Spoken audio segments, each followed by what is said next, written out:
தமிழுக்கும் தமிழ்நாட்டுக்கும் நம்மளுடைய நாடார் சமூகத்தினுடைய பங்களிப்பு என்ன ஐயா?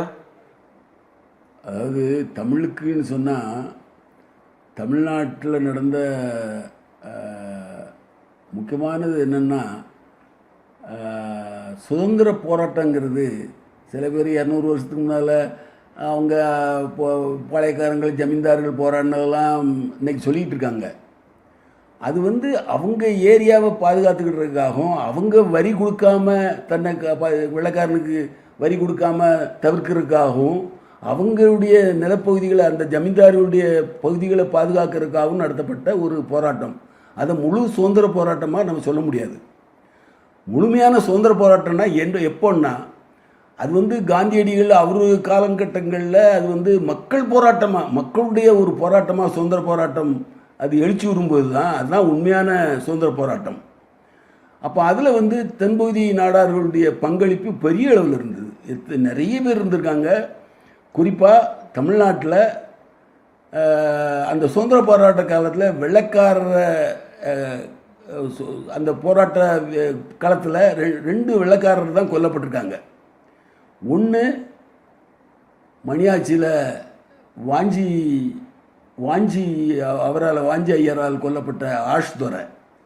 2வது குலசேரப்பட்டினம் உப்பளத்து கமிஷனர் லோன் துறையை கொலை பண்ணது. இதெல்லாம் நாடார்கள் தான் அந்த காலத்தில் சுதந்திர போராட்ட காலத்தில் அந்த லோன் துறையை கொலை பண்ணது.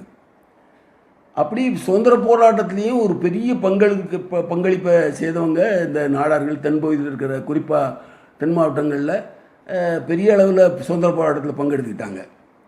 இந்த பகுதியை எடுத்துக்கிட்டால், அதாவது வட மாவட்டங்களில் எடுத்துக்கிட்டால், இப்போ மாப்போசியை மாதிரி நீங்கள் ஒரு பெரிய சுதந்திர போராட்ட வீரர் மட்டும் இல்லை, இந்த சென்னை மாநகரம் ஆந்திரர்களுக்கு தெலுங்கர்களுக்கு போகாமல் இருக்கிறதுக்காக பெரிய போராட்டத்தை முன்னின்று நடத்தினதே மாப்போ சிவஞான கிராமணியார். அவர் சான்றோர் நம்ம சமூகத்தை சேர்ந்தவர். அது மட்டும் இல்லை, இந்த சுதந்திரம் கிடைச்ச உடனே அந்த மேயர் போஸ்ட்டுங்கிறது முன்னாலெல்லாம் வெள்ளைக்காரங்க மேயராக இருந்து அந்த மேயர் போஸ்ட்டு வெள்ளைக்காரங்கிட்ட இருந்து போன உடனே இவர் சென்னை மாநகரத்தில் அப்போ கவுன்சிலராக இருக்கார் கார்பரேஷனில். அப்போது இவருக்கு மேயர் அப்போ கிடையாது. அதுக்கு பதிலாக ஆல்டர் மேனுங்கிற ஒரு போஸ்ட்டில் மாப்போசி இருக்கார். அப்போ வெள்ளையர்களால் அந்த மாநகராட்சி சின்னம் ஒன்று வேறு சின்னம் இருந்தது. அதை மாற்றி முதல்ல மூவேந்தருடைய சின்னத்தை சென்னை மாநகராட்சிக்கு கொடியில் போட வச்சதே மாப்போசி தான். நம்ம சமூகத்தை சேர்ந்தவர் தான். வில் அம்பு கயல் இல்லை வில்லம்பு